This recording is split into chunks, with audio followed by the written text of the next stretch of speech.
That was beautiful. Okay, so how do you explain the fact that live the band is a lot tougher sounding than they are on records? Oh, Is it really because you're a wimpy pop band? exactly, yeah.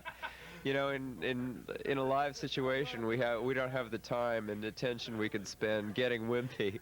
We have to, just sort of wing it, and it hardly ever works. But in the studio, we can say, no, I'm sorry, that vocal sounds a little too meaningful. And in reality, how come there's such a difference? yeah, because there's different people. No, I mean it seems like I do pretty much the same stuff live as in the studio, but for some reason live it always comes out more, loud, and I sort of sing louder, and I play harder because I know people are watching me and things like that. So I think but I mean they're the same old lyrics, they're the same old chords and stuff, pretty much the same solos.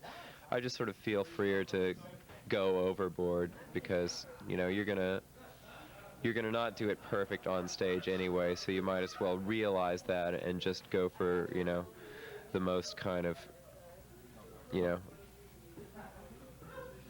raw, kind of entertaining, all-out kind of thing you can live. Is there any particular thing that inspires your lyrics? Because they're definitely, a little different than a lot of other bands you hear. Yeah, there are things that inspire my lyrics. I mean, I read a lot of this character, James Joyce, who's this, Irish writer from the first half of the 20th century. And, he was very free with his use of the language. He wouldn't shy away from, a writing style that was very incomprehensible upon first reading, or even words that didn't exist that he'd throw together to sort of, have multiple meanings when you hear them or something like that. And I sort of have gone along with that, and I haven't been afraid to write lyrics that I think are going to be real hard to understand the first time you listen to, and maybe not completely comprehensible even after the 10th listening or something, but still I think that's how lyrics should be.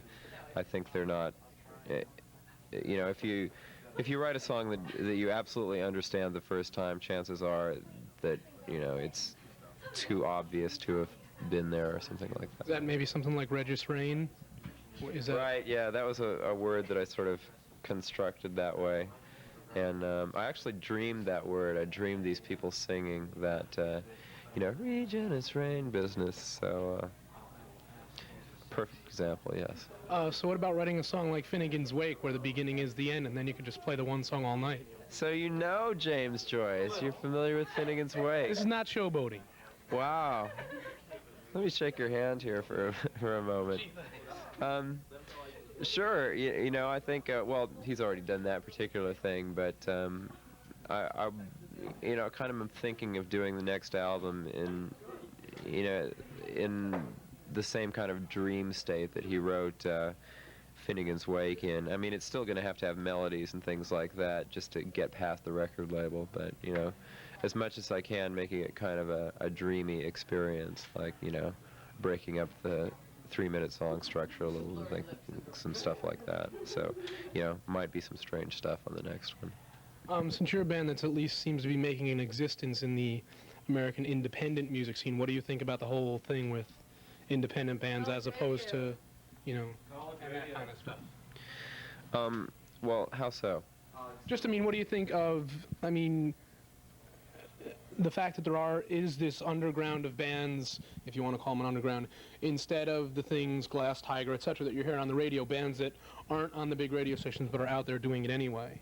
It's only because of college radio. Without college radio, bands like us would have nowhere to go, nowhere at all to go. We wouldn't have any place to sleep.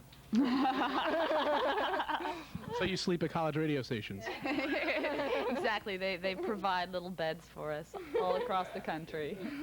Yeah, well, I think we can probably all thank this fellow Lee Abrams for making this big schism between bands that get on radio and bands that don't get on radio, or have to sort of, rely on non-commercial radio for their airplay period. I mean, there was this vast period before that where you had commercial radio that had free format programming. So you had these 10 billions of bands who were all signed to major labels but only sold 2,000 records or something like that, like We sold 2,000 records in our first week. 10,000. Oh, 10,000, 10,000, 10,000. Yeah, well, That's 8,000 more for you counting. so you can all start liking us now.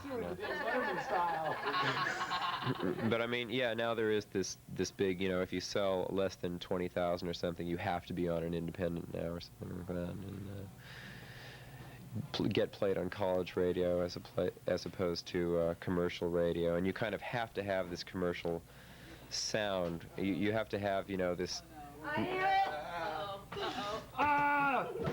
You have to have this sort of exact snare sound to get on radio and things like that, and it's kind of weird, you know. I can't say that I like it, except that I'm, you know, very glad that there is this college radio thing that we can do well